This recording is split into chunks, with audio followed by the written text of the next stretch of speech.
এটাই সেই art institute Chicago, আর এই রাস্তাটার নাম অনারারি স্বামী বিবেকানন্দ ওয়ে।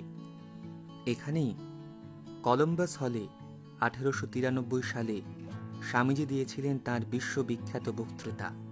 সেই হল বর্তমানে পরিচিত ফুলারটন হল নামে। 11 সেপ্টেম্বর 1893। প্রেক্ষাগৃহের ভেতরে ঢুকে মঞ্চটা দেখে সত্যি শিহরিত হলাম।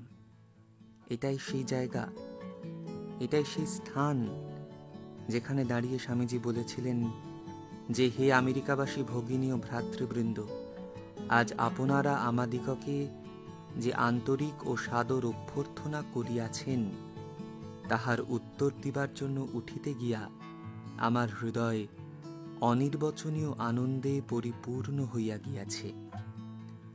সেই সংস্কৃত শ্লোক কোট করে স্বামীজি বলেছিলেন, রুচিনাং বৈচিত্র্যাদ ঋজু কুটিলা নানাপথজুষাং নৃণামেকো গম্যস্ত্বমসি পয়সামর্ণব ইভ।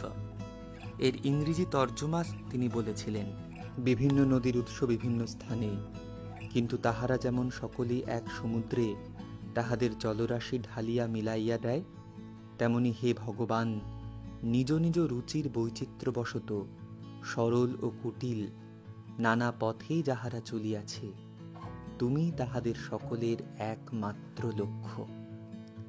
বর্তমান সময় দাঁড়িয়ে যখন আমরা কেবলমাত্র কত ছোট ছোট জিনিস নিয়ে ভাগাভাগি করি, আমরা প্রত্যেকের স্বকীয়তাটাকে মানতে চাই না, তখন এই মাটিতে দাঁড়িয়ে আবার তাকে প্রণাম জানাই।